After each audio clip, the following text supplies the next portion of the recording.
క్రింది వాటిలో ఏ పరిశ్రమలో ఫ్యాక్టరీలు ఉపాధి కల్పనలో మొదటి స్థానంలో ఉన్నాయి?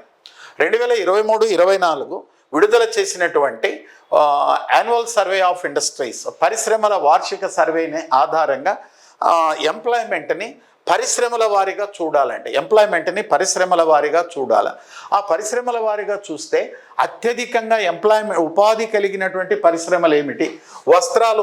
చాలామంది వస్త్రాలు రాస్తారండి, వస్త్రాలు కాదు రెడీమేడ్ దుస్తులు, ఇది కూడా రాస్తారమ్మా. దెన్ మోటారు వాహనాల రిపేర్లు. కానీ ఫుడ్ ప్రాసెసింగ్ అండి, ఇటీవల కాలంలో ఫుడ్ ప్రాసెసింగ్ రంగంలో అత్యధికంగా ఎంప్లాయ్మెంట్ అనేది ఉన్నదండి. ఉపాధి కల్పనలో మొదటి స్థానంలో ఉంది ఫుడ్ ప్రాసెసింగ్ ఇండస్ట్రీ.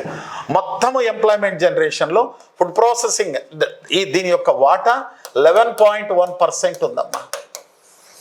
11.1% ఉంది. సో క్రింది వాటిలో ఏ పరిశ్రమలో ఫ్యాక్టరీలు ఉపాధికి, ఫ్యాక్టరీ అంటే ఏమిటి?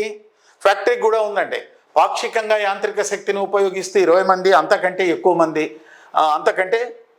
మంది ఉపయోగించకుండా 40 మంది అంతకంటే ఎక్కువ మంది పనిచేస్తూ ఉంటే అలాంటి కర్మాగారాన్ని రిజిస్ట్రేషన్ చేసుకోవాలని చెప్పేసి 2023-24 ఆర్థిక సర్వే కూడా నొక్కి చెప్పిందమ్మా. మరి దాన్నే ఫ్యాక్టరీల్ని అలాంటి వాటిని కర్మాగారాలు అంటామండి. ఆ కర్మాగారాల్లో కింద ఫ్యాక్టరీ హోదాలో ఉన్నటువంటి వాటిలో పనిచేస్తే మరి వస్త్రాలు దుస్తుల తయారీ ఫ్యాక్టరీ హోదాలో లేవమ్మా.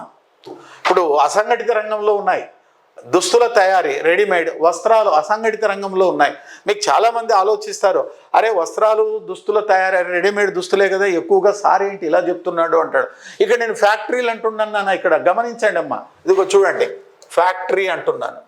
మరి వస్త్రాలు దుస్తుల తయారీ చాలా వరకు ఫ్యాక్టరీలు లేవండి. టైలరు, చేతి కుటీర పరిశ్రమ, మరి దుస్తుల తయారీ, cottage industry, unregistered cottage industry, చేతి మగ్గాలు, unregistered cottage industries, rural industries, మరి ఇవి హోదాలో ఉంటాయి. అందువల్లనే డియర్ ఆస్పిరెంట్స్ మీకు ఒకటే మాట చెప్తానమ్మా, చాలా ఫ్యాకల్టీ ఉండాలి. ఎందుకంటే ఇటీవల కాలంలో మీరు గమనించండి, చాలా సంస్థల్లో ఎలా ఉందంటే పరిస్థితి, ఏదో చెప్పేది ఎకానమీ అంటారు, వాస్తవ ఎకానమీ ఏమిటి, పరిస్థితులు ఏమిటి మొదలైనటువంటి అంశాలన్నీ కూడా తెరమరుగం అయిపోయినాయండి. మరి వాళ్ళకి ఏం బుద్ధి పుడితే అది చెప్తూ ఉన్నారో అలాంటిది ఉంటుంది. కానీ పేపర్ సెట్ చేసేది మాత్రము నిష్ఠాత్ములైనటువంటి ప్రొఫెసర్స్ అమ్మ, దాంట్లో భాగంగానే పరిశీలించాలి. ఫ్యాక్టరీ అంటారు, మరి వస్త్రాలు దుస్తుల తయారీలో ఫ్యాక్టరీ హోదా లేవమ్మా. అవి కుటీర పరిశ్రమలు, గ్రామీణ పరిశ్రమలు ఆ హోదాలో ఉన్నాయి. ఆ హోదా పరిగణలోకి తీసుకోలేదు కదా, ఇక్కడ ఫ్యాక్టరీ హోదా అని అంటాడు. ఈ ఫ్యాక్టరీ హోదా అన్నప్పుడు ఫుడ్ ప్రాసెసింగ్ ఇండస్ట్రీస్లో టోటల్ ఫ్యాక్టరీలో పనిచేసే వాళ్ళు 11.1% పనిచేస్తూ ఉన్నారు.